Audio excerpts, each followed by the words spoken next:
What's up, everyone? As the house guests hurtle towards the 6th eviction of Big Brother 27, Rylie has taken a turn for the worse. I would say I'm shocked, but that would be the biggest bullshit of the century. We've got so much to talk about, so welcome to your live feed update. Right before we get started, folks, if you are new around here, make sure to hit the subscribe button. I'm here every single day breaking down everything you need to know about what's going on inside that crazy house. And let me tell you, folks, there is some crazy stuff this summer. So if you don't want to miss a thing, hit the subscribe button and I've got your back. I'm also going to ask you all to hit the like button. It takes all of 0.2 seconds just to click that little thumbs up down there. Really helps me out more than you even know as a smaller content creator. And I do put a lot of time and effort into these videos, so if you feel like buying me a coffee, please consider leaving a super thanks in the comment section below or hitting up my PayPal link in the description. But without further ado, let's get to the update. Alright gang, it's trivia time, and the answer to yesterday's trivia, the question of course was who won the most vetoes in a single season. If you said Jag, you would be correct. He won the veto 7 times, so if you also guessed 7, that would be correct. So well done, folks, if you got that. If you googled it, well done, you did a Google search, I'm proud of you. The question today for the trivia is who has been nominated the most times in Big Brother history? This spans across all of their seasons, so there's a hint there, folks. This person has played more than once. Who has been nominated the most times in Big Brother history, and how many times were they nominated? Let me know in the comment section below. Alright gang, happy Wednesday. Of course it is vote scenario day. We're going to get to that very soon with a very special guest. But first of all, we've got a new alliance that has been formed. This one is called the Judges.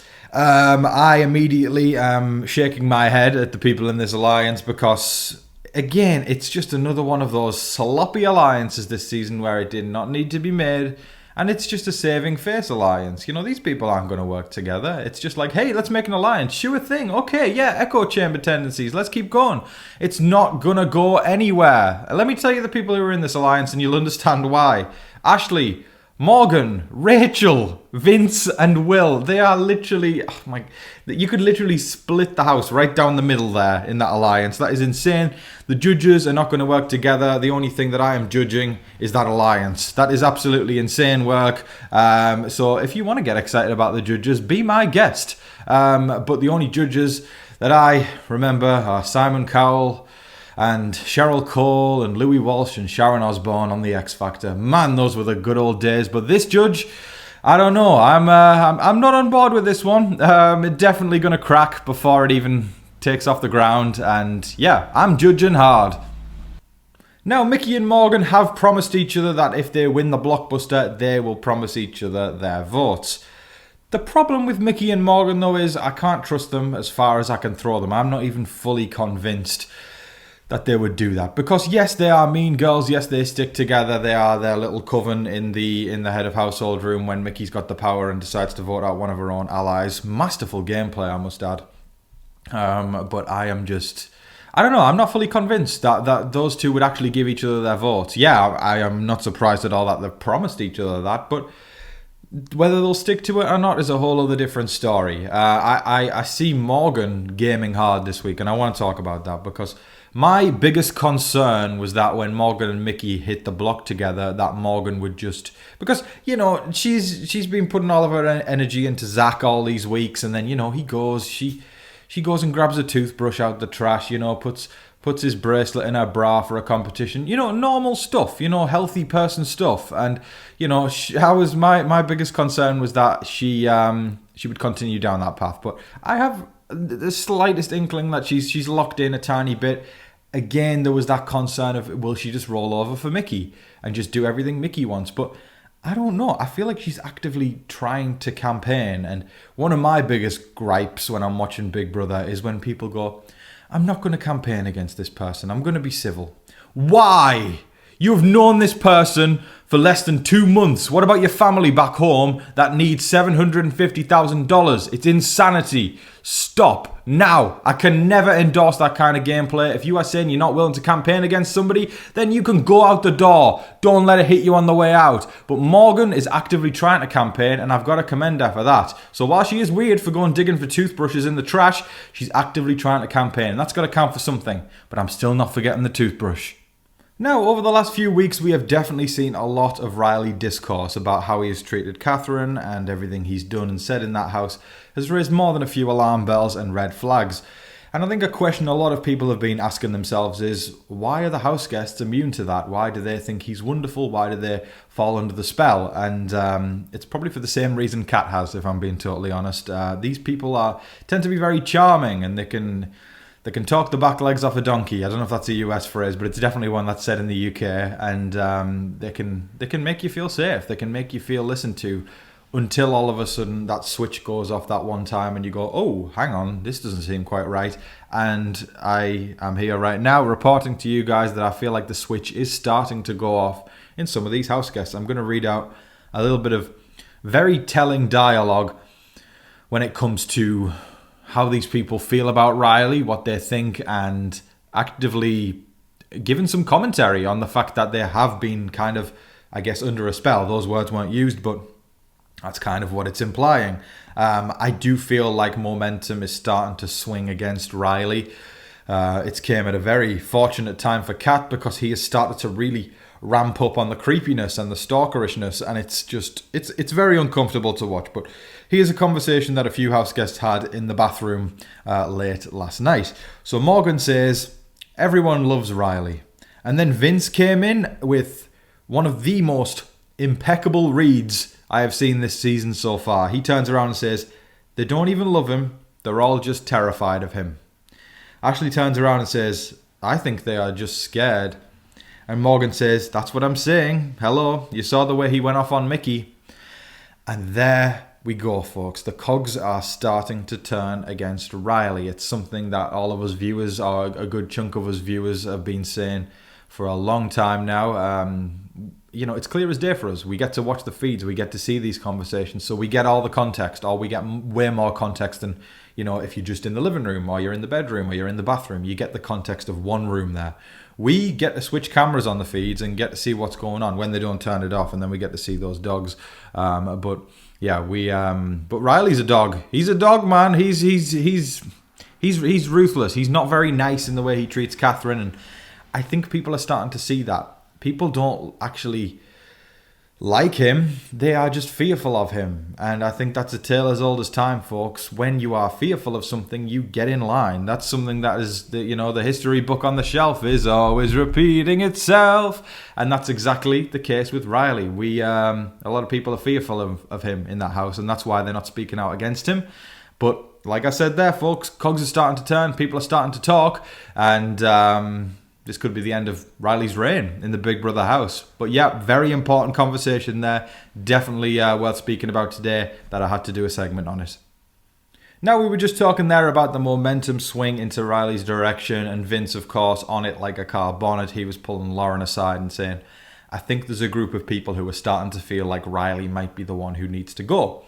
And again, we're going to get to the vote scenarios very, very soon, and we'll run through everything. I'm not saying it's a definite that Rylie's going, because I couldn't say that. I really couldn't say that as a definite right now. That's the beauty of the BB Blockbuster. I think we just don't know until we know. And I'm a huge fan of the Blockbuster. I think it's keeping things really, really fresh. Things were getting a little bit stale there, and I think for a show where the phrase is expect the unexpected, it should always be like that. And I think the Blockbuster has, brought back a lot of that energy into Big Brother. And, ratings are up. The views are up. Seriously, I see it every single week, and it just warms my nerdy Big Brother heart, because I think a lot of us as hardcore fans have been so used to seeing the ratings go down every single year. It goes from 5 million to 4 million to 3 million, then it drops into the twos, and you're just like, oh Lord, how long have we got left? But I've seen it's bumping back up. It's already in the 3 millions. It's getting towards the 4, and I'm like, this is reinvigorating love back into Big Brother, and it's creating a new wave of fans. It's creating a new generation of fans, and the next generation who is going to love Big Brother as much as we do. And that just brings me so much joy, knowing that it could be on the air for much longer. And then, of course, we're in a great age for reality TV right now. The Traitors is going on. We've got House of Villains, Deal or No Deal Island, and there's just a million opportunities for our Big Brother favourites to show up on all these other shows. Just to see that popularity is gaining back on Big Brother again, it makes me very, very happy and content. But yeah, like I was saying there, momentum is swinging against Rylie, and I think Vince wanted to pull Lauren aside to say, hey, you're looking like you could be in a bit of a swing vote situation here. And of course, again, he's honing in on Lauren immediately because, as we've discussed, Lauren is very easy to manipulate. It might take a little bit of time, though, to do that because Lauren, of course, is very wishy-washy. She doesn't make her decisions like that. She needs reassurance. She needs somebody to tell her what to do about 17,421 times before she actually does it. So as a result, I think Vince is grabbing the bull by the horns and getting in there early with Lauren. When he decides which direction he wants to send his vote, he can tell Lauren which way to send it because she will listen and do exactly what Vince wants her to do. Now, recently, it has been a staple on this channel where on Wednesdays I bring in a certain special guest to discuss the scenarios in terms of who is going with the votes. Especially with this season where Blockbuster is a staple on Big Brother. It was the AI Arena last year and now it's the Blockbuster. It's now part of the game, which makes it more unpredictable, on who's going to go on Thursdays, because usually we know by Sundays, Mondays who's going to go. But with the Blockbuster, it keeps things fresh. People have to keep strategizing until that last second. Literally in the live show, they are strategizing. So without further ado, giving you the scenarios this week is the wonderful Sam's sister and my sister-in-law. Give a warm welcome to Jade. Hi y'all, I'm Jade. I'm so excited to discuss Big Brother today. I love this show. I am such a reality TV nerd, so I'm ready to talk about this. I've been thinking about it for days. Okay, so first scenario, Mickey Morgan. We're gonna get that one out early because that one's easy. It is obviously Mickey going home. Good riddance, sayonara, get out of here. We're tired of you, your negativity. I think the house would be better for it in the long run anyway. Next, we got Mickey and Rylie. Now, this one's a little trickier, a little more blurry, but the house is leaning Mickey because they all hate her. She's been exposed. They all know what's good. Her game has become so transparent that they're ready to get rid of her. But who knows?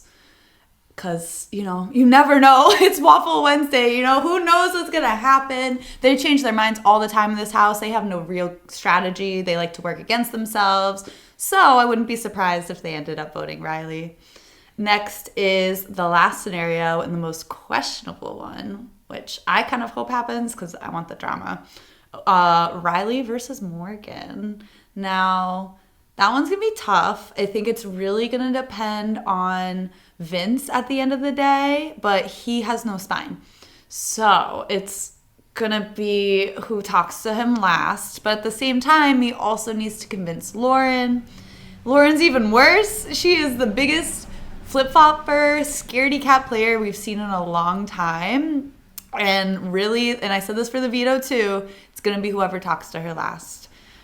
If I had to pick right now, this second, I think Rylie is going home, but it's going to be really close. Can we all give a big hand to Jade for coming on there? Jade is a long-time Big Brother fan. When I first met Jade, we bonded over Big Brother. That was one of the first things we did. And Jade's a student of the game. She loves it, and it was great to get a bit of her insight there. And what she said is right. It's really all going to come down to where Vince wants to go. And, because he can send Lauren in any direction he wants to. So it's really, really going to come down to what Vince wants to do. Again, testament to how well he's playing this game. He's got it on lock. I mean, you could argue that everyone else is playing so badly, so it makes him look like a god amongst, I guess, peasants in this game. But he seems to be untouchable to me. And I talked about that yesterday. You can put him on the block, but someone's going to pull him off with the veto. You can leave him on the block, but the house guests aren't going to vote him out. And then you can pull him off the block and he's going to decide who goes out of the 3 people left on the block. He is in a great position in this game. And just like Jade said, I really think it is going to come down to wherever Vince wants to go, and what Vince wants to do is going to fly. His really only, I think, intense opposition this season is Miss Rachel Rylie. And again, she's going to have a tough battle to navigate over the next few weeks. She made a big swing this week. And yes, she's taken out somebody who is going to be against her and somebody who would put her on the block. So again, it's successful, but it's only successful to a point because she has to go into next week and then make it up that hill towards finale night, which is going to be so difficult now because she needs Will, she needs Ashley and Ava to win. And I think with the wall comp coming this week, judging by previous wall comp winners, I think it's very unlikely that Ashley... I mean, I think Ashley stands a chance, but I don't think Ashley's going to put her neck on the line. Ashley's a wishy-washy player, and I don't think she's going to want to win HOH because it means she has to get blood on her hand, and she's trying to play all sides. She's doing what Lauren is doing, but Lauren just keeps stumbling upon those wins, you know. Will, I don't see winning the wall. I think he could be the first off the wall. I love that man to bits, but I don't think he's going to win the wall. And Ava, again, I don't see her as a wall winner. So Rachel... I would almost bet my kidney that she's going to hit the block next week. But for those, people right now who just heard me almost sell my kidney, just hold your horses, all right? Because we've got a little bit of time, So don't put dibs on my kidney just yet. We're going to wait to see how things play out as the weeks go on. Now, it brings me no pleasure in delivering this next update. It is, of course, more of the evolving situation about Rylie Jeffries, the creepy cowboy of Big Brother 27. He somehow continues to get even worse. I think a lot of red flags have been raised in these past videos that we've talked about, of the things that he said, but I feel like every single day he gradually says something even worse. And I'm also watching Kat look physically and emotionally more uncomfortable every single day. Again, that's up to the person who's watching it of how you want to deem she is, but I'm looking at her and I'm seeing somebody who is, at first I think she was flirting back a little bit, but now, days on, weeks on, I'm starting to see the discomfort in her when Rylie is saying certain things to her. This is definitely uncomfortable dialogue that I'm about to read out right now, so strap yourselves in, folks. Okay, so later in the day, Rylie and Kat, they're in the bedroom. They're sat on the bed and Rylie is just staring deep into Kat's eyes. I just want to paint out the scenario for everybody. You can easily find the clip online if you want more context and go and find it. But he looks at her and he says this line. This is an awful start, but he says, "You don't get to leave me." And she turns around and says, "I'm not doing that. I wouldn't do that. Just, she sounded a little panicked. Rylie says, "You don't get to. You're stuck with me." Kat says, "Okay." And Rylie says, "I mean that. I ain't a kid. I'm a grown-ass man who knows what he wants." Well, if he actually started to act like one, maybe I would believe it. But this man is a child trapped in a man's body, throwing man tantrum after man tantrum. And I almost feel like he views Kat as his mommy in the house. That's kind of how I see it. He storms about, throws strops, throws tantrums, and then he goes back to mommy, I mean Katherine, to get some reassurance.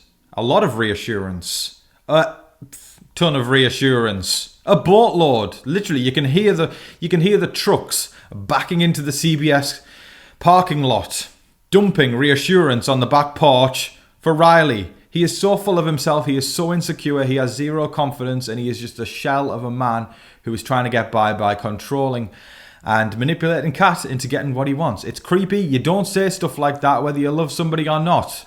Especially if you love somebody, right? It's so freaky deaky. But there are major red flags there. I've seen people again talk about how there've been actual therapists on TikTok doing breakdowns of the behaviour and analysing the psychology behind it. And they are saying that Katherine should run in the other direction. But the unfortunate scenario is she's trapped in the Big Brother house, the most famous, or one of the most famous houses in the world. And you can't go anywhere. The cameras are there, the microphones are there, and she's trapped with Rylie, unfortunately. But him saying things like, "You don't get to leave me," and "You're stuck with me," and "You don't get to," incredibly controlling, incredibly manipulative, and 100% raises so many red flags and alarm bells. Keanu went out of his way to tell Rylie that Rachel is more than on board with getting him out this week. I think, again, that's just breaking news. A fork has been found in the kitchen. Like it's the same as that, and it's hard because they have like this frenemies relationship, Rachel and Keanu. I almost feel like it's a 90s rom-com where they're going to end up together at the end.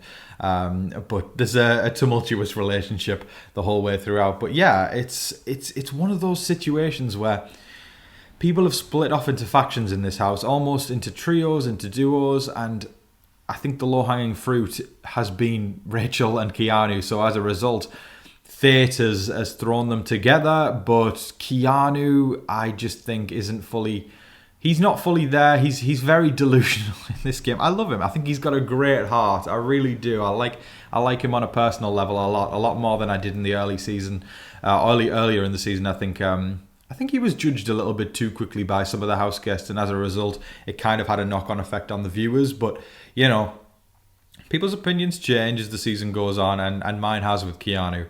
But he is not a good player at all. He's great at winning comps and coming in with these clutch wins when he needs to, but in terms of actually reading the game and strategizing and playing that social game, it's terrible, but it's great to see, which is going to make him a lock for an all-star season, because you know by putting Keanu in, you're probably not going to get great gameplay, but by God is he going to create a mess. And Big Brother viewers love a mess. I think a lot of them do. I think some people like that game bot style of gameplay, but I'm going to steer away from that kind of gameplay. I'm not a fan of game botty stuff. Sure, it can be impressive sometimes, but I'm somebody at the end of the day who is, yes, we are watching a strategic social competition, but we're also watching reality TV. And that's why I like the people who can blur both of those worlds, which is why my all-time favourites are Dr. Will and Danielle Reyes. Those two know how to bring strategy and they know how to bring entertainment, and that's why I love them. In this day and age, it's rare we get that. We usually get one or the other. So when we do get somebody like that, it's just like gold dust, you know. That's why I love Tiffany from The Cookout in season 23. She was brilliant to watch, and also one of the, I would say, in the new era of Big Brother, she's arguably the best strategist. I would have loved if she won, but again, props to Xavier. He did marvelous, but I do believe that Tiffany did the legwork for the majority of the cookout, and what a marvelous player she was. But yeah, Keanu, of course, back on topic. I love going off on my tangents on these videos. But yeah, Keanu, man, I don't think he fully has Rachel's back, but he has it to some extent. That's what I'm going to say for that one. On a brighter note, the 3 house guests on the block this week are generally the 3 least popular house guests when you look across internet polls, because there are lots of sites on Twitter and across the web. Did I just say the web? I sound like I'm 109 years old. Across the web, I'm just going to stick with that. Sorry, I'm just going to throw myself in the deep end. Across the World Wide Web, there are lots of polls. And, you know, you get to rank who's your favourite house guest all the way through 17. And the 3 people consistently at the bottom across most of these polls are Rylie, Mickey, and Morgan. So again, while Big Brother fans are always going to have their difference of opinions with each other, and we're all, you know, it's important. Big Brother fans and not having an argument, it's, you know, the two can't coexist, right? But at least for a lot of them. But for these 3 house guests, this is a special week. You know, just from a statistical standpoint, the 3 least popular house guests, one of them will certainly be going this week, which means as a fandom, even though you might not see it, this is probably the most collectiveness that we can have as a fan base in years. You might not see it, like I said, folks, but statistically, it's accurate, because one of the 3 least popular house guests will be leaving this week. Rylie, Mickey, or Morgan will see the door tomorrow night.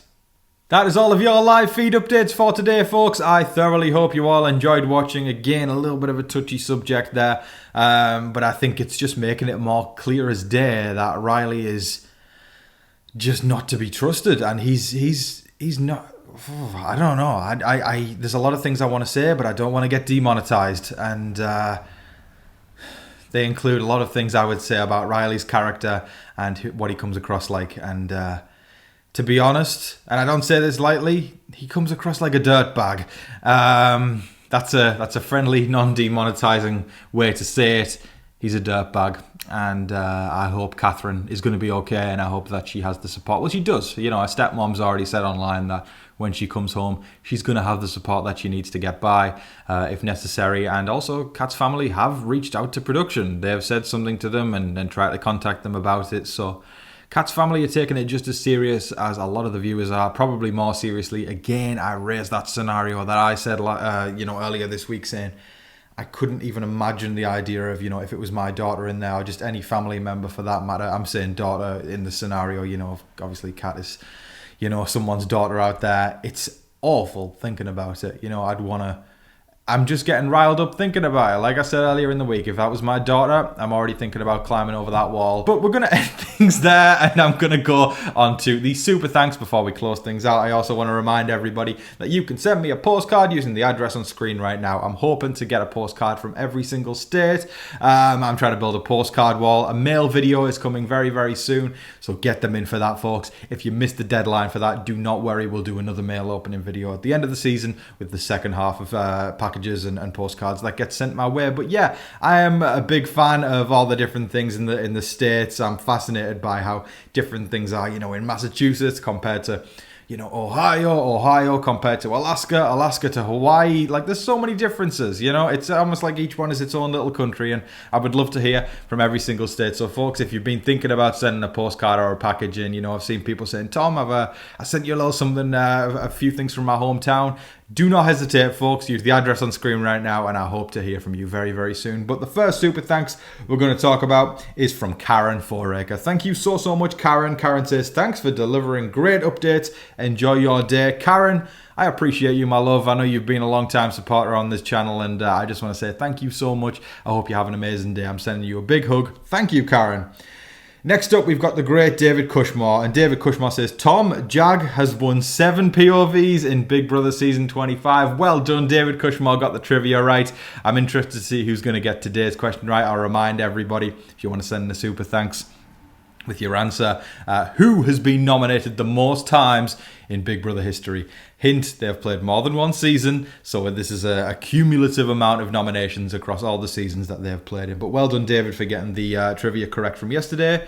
Tom, you should come to Minnesota for SummerSlam in August 1st, and second in a 2-night event next year. You should try and go to St. Paul, Minnesota. We have the State Fair in August and go through September in Labor Day. Rylie is most likely to be evicted this week. He has burned too many bridges too many times. Mickey is a hater to Rachel. You're stating facts right now, my friend. She should go next in week 7.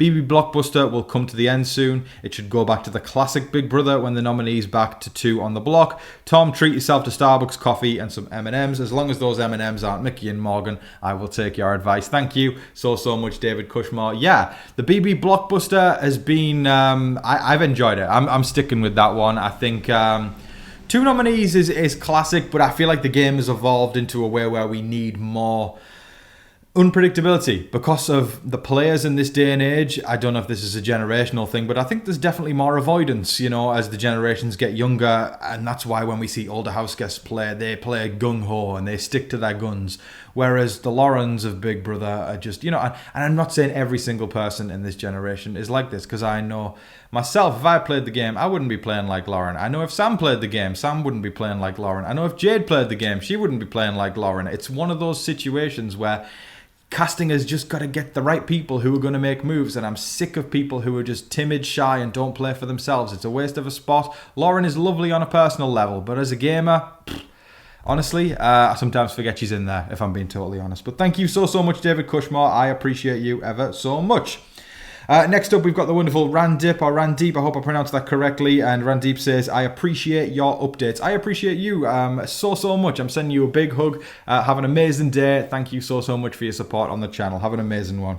And then last but certainly not least, we've got the wonderful Kelly Schuler. Thank you so much, Kelly. Kelly says, thanks for what you do, Tom. I was upset... can't get my words out, folks. I was upset that there was a veteran returning, but I love to see what Rachel has done this week.